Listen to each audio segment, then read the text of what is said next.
Le slow life, ce n'est pas une tendance, c'est vraiment une compétence que vous pouvez acquérir. Et je vais vous montrer comment vous pouvez activer ce mode slow life dans cet épisode du jour.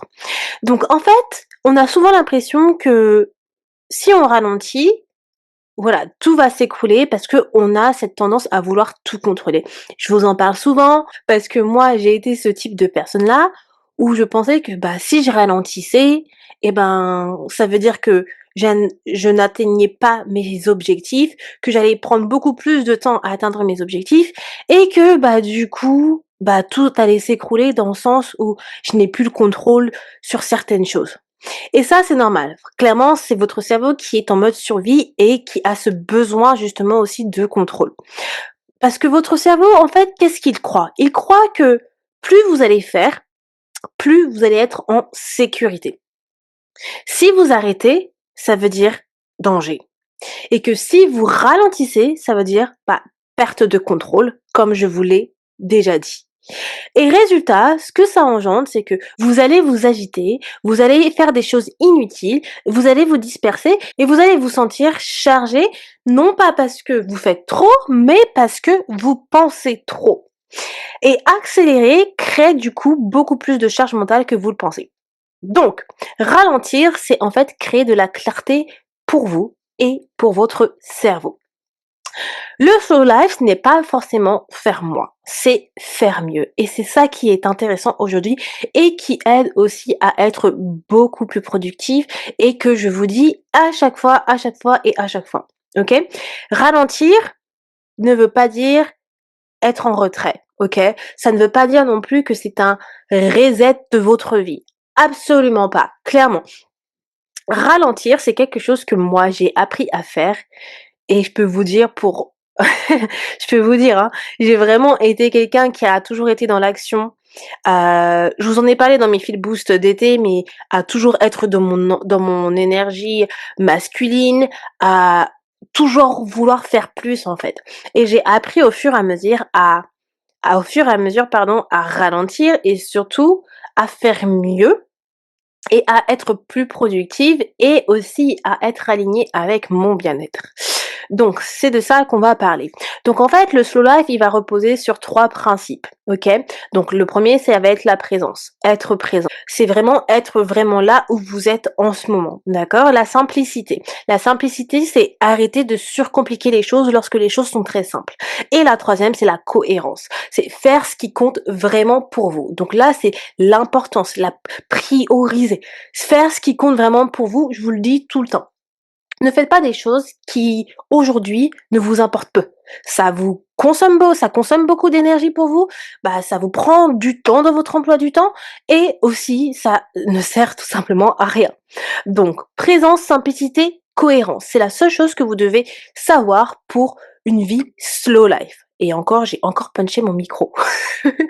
Donc le but, il n'est pas d'être lent ici, d'accord? C'est d'être plutôt aligné. Être aligné avec une vie qui vous correspond, mais surtout aligner vos actions à vos objectifs.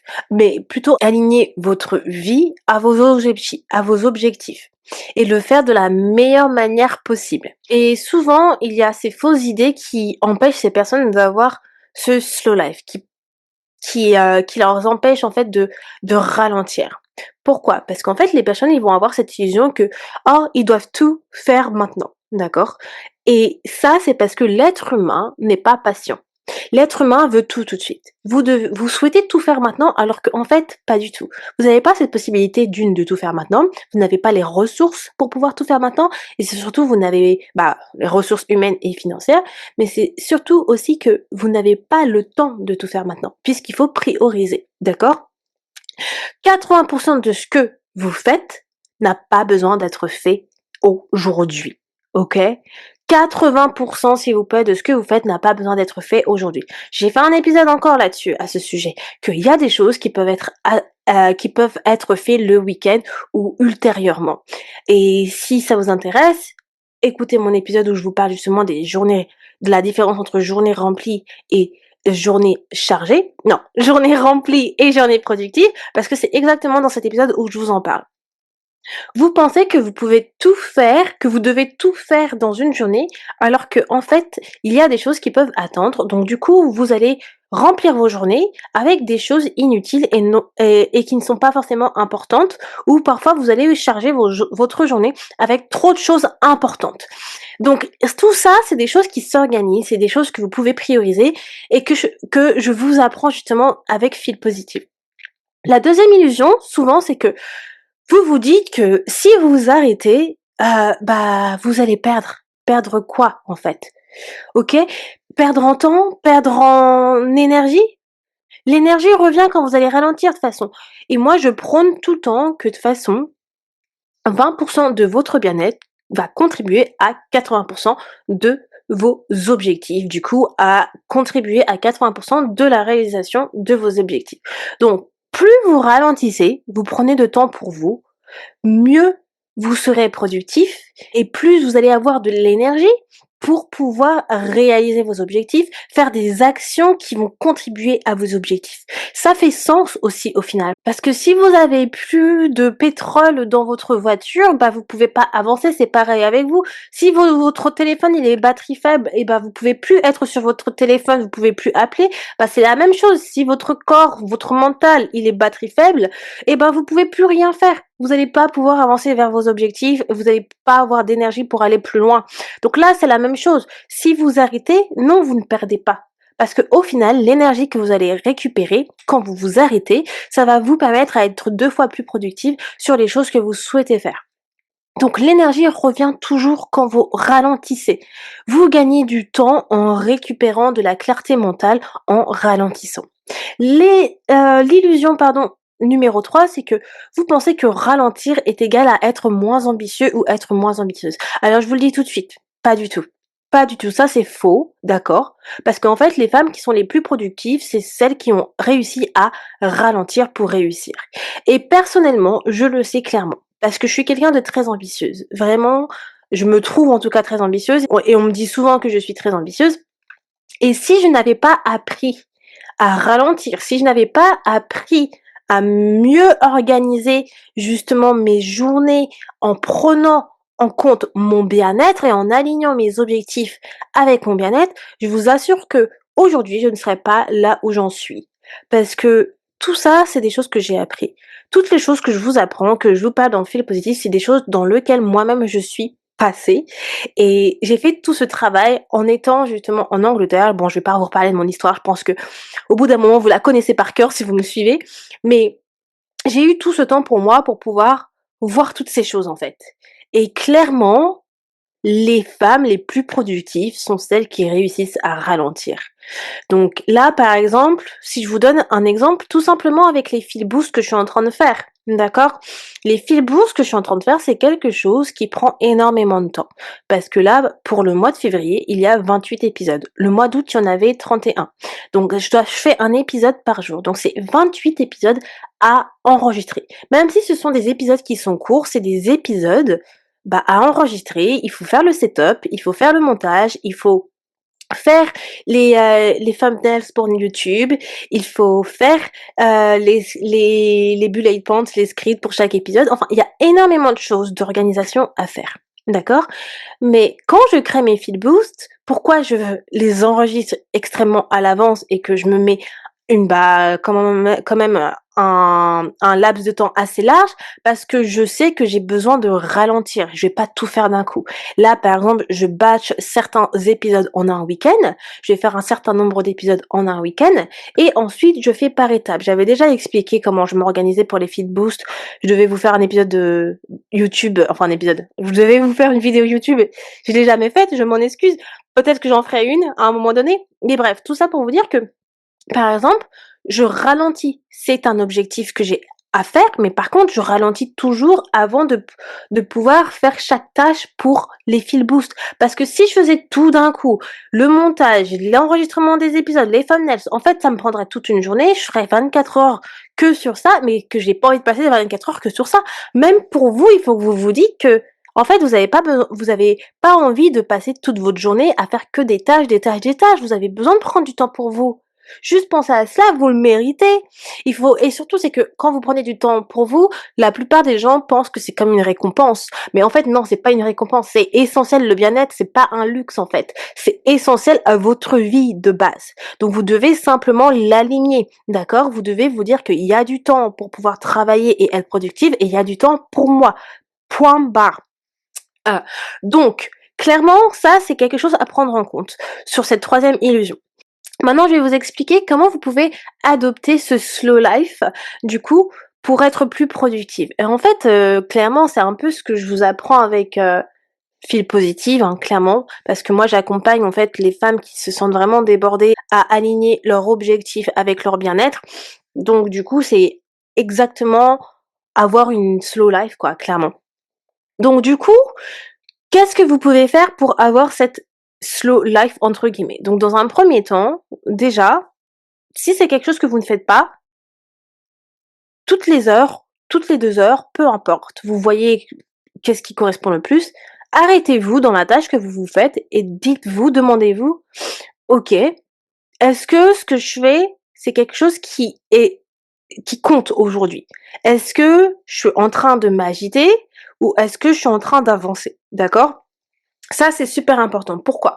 Parce que non, je rigole parce qu'en fait, ça me fait penser à mon chéri et c'est pour ça que je vous dis ça parce qu'à chaque fois, quand je travaille et que mon chéri, il est aux alentours et c'est lui qui arrive à remarquer justement si je suis en train de m'agiter ou si je travaille vraiment. Parce que je suis en mode il arrive à voir ce comportement et c'est pour ça que je vous donne cette question parce que c'est maintenant c'est un petit scan que je me dis: «Eh attends Andy, est-ce que là, du coup, t'es en train d'avancer vraiment ou t'es en mode agitation, et que du coup, tu pas à faire les choses?» Donc essayez de vous dire au moins toutes les heures, toutes les, 2 heures: «Est-ce que j'avance vraiment sur mes tâches ou en fait je suis plutôt dans l'agitation et je suis pas forcément organisée?» Et ça vous permet justement de pouvoir peut-être réorganiser votre journée et vos tâches. Parce que possiblement, ah ben en fait non, cette tâche-là, elle compte pas, je me prends la tête parce que c'est pas forcément quelque chose sur lequel il faut que je travaille aujourd'hui. Donc, du coup, j'ai besoin de concentrer mon énergie sur quelque chose d'autre. D'accord? Aussi, deuxième point, c'est de vous faire une règle d'or. Une règle d'or, c'est-à-dire de décider combien de priorités par jour? Moi, je pense qu'il faut avoir 1 à 2 choses importantes à faire par jour, pas plus. D'accord? 1 à 2 choses et c'est en fonction justement de savoir qu'est-ce qui est important parce que ça dépend. Si vous avez quelque chose d'important à faire et que ça va vous prendre énormément de temps, bah, dans ces cas-là, vous faites votre règle d'or d'avoir une seule chose importante à faire par jour et forcément cette règle d'or, vous pouvez la changer, l'ajuster en fonction de vos tâches en fait et de vos priorités. Mais toujours à vous dire: «OK, une tâche importante à faire par jour ou 2 tâches importantes à faire par jour ou 3 priorités par jour». Vous voyez, c'est vous qui connaissez votre emploi du temps, c'est vous qui connaissez ce que vous faites, donc c'est à vous de voir. Parce qu'en fait, votre cerveau, il travaille mieux quand il y a un cadre clair. Vous pouvez pas travailler mieux et être plus productive avoir un cerveau désordonné, ça fonctionne pas comme ça, c'est pas possible. Si vous souhaitez être plus organisé, être plus productive, il faut commencer justement à avoir un cadre clair. Et ce cadre clair-là, il faut donner ce signal à votre cerveau pour qu'il puisse aussi vous donner cet ordre. OK? Donc, essayez déjà de cadrer vos journées avec les priorités. Et je vous avais déjà parlé que moi, j'utilise beaucoup la matrice Eisenhower parce que ça m'a permis justement à cadrer, à savoir quelles sont les tâches non importantes, urgentes, importantes et urgentes, etc. Bref, vous connaissez. Le troisième point que je vous conseille, c'est par exemple, de ne pas avoir votre téléphone, pouvoir déconnecter votre téléphone. Donc clairement, c'est-à-dire comment ça s'appelle? Mettre en mode avion. De mettre votre téléphone en mode avion, en mute, quand vous êtes en mode: «Je travaille», d'accord? Quand vous êtes en mode: «Je travaille, je veux être productive», vous le mettez en mute ou en mode avion ou ailleurs, peu importe. Vous avez pas la vue sur votre téléphone. Si vous avez la vue sur votre téléphone, il est en mode avion. Là, je suis en mode feel boost, mon téléphone, il est en mode avion. J'ai dit à mon chéri: «Tu me déranges pas, je suis en train d'enregistrer, je suis ici là, me dérange pas et j'ai pas la vue sur mon téléphone. Parce que je sais que si je garde mon téléphone à côté de moi ou que je le laisse en sonnerie ou quoi que ce soit, ça va me déranger, je vais vouloir aller dessus toutes les 5 minutes et c'est surtout que vu que moi j'utilise que des devices Apple et forcément je reçois les notifications sur mon iPad, sur mon ordi, sur mon téléphone. Donc là, j'utilise mon ordi et je vais voir les notifications sur mon ordi s'il est pas en fait en mode avion. Donc en fait, il y a tellement de déconcentration qui font que, oh, je pourrais être amenée, en fait, à aller ailleurs et à me dire: «Oh, je termine plus tôt les filboosts», alors que non, en fait, j'ai un agenda à respecter. Donc en faisant ça, ça permet vraiment justement d'avoir une stabilité et aussi d'être un peu plus ordonné, de vous donner un cadre qui est peut-être un peu strict, mais comme je vous l'ai dit, si vous souhaitez être beaucoup plus productif et surtout adopter ce mode un peu plus de slow life, il faut vous donner un cadre clair et il faut pas hésiter justement à vous mettre un peu de structure dans votre vie. La structure dans votre vie ça ne veut pas dire que vous ne vivez pas, d'accord? Ça veut pas dire que vous êtes trop dur avec vous-même, c'est simplement que vous savez ce que vous souhaitez atteindre et vous savez ce qui compte pour vous et que pour y arriver, vous faites ce qu'il faut, tout simplement. Et le dernier point, c'est du coup de se faire des pauses. Clairement, se faire des pauses dans la journée. Bon, ça, j'en ai déjà parlé, mais faites-vous des pauses dans la journée pour ralentir. C'est-à-dire, OK, pendant un moment dans la journée, mettez-vous peut-être des alarmes comme moi je l'ai fait quand je le fais en semaine, mais faites-vous des pauses juste pour pouvoir, je ne sais pas, boire un café, aller marcher, je ne sais pas, discuter avec votre partenaire s'il est là pendant 5-6 minutes, prendre un petit goûter.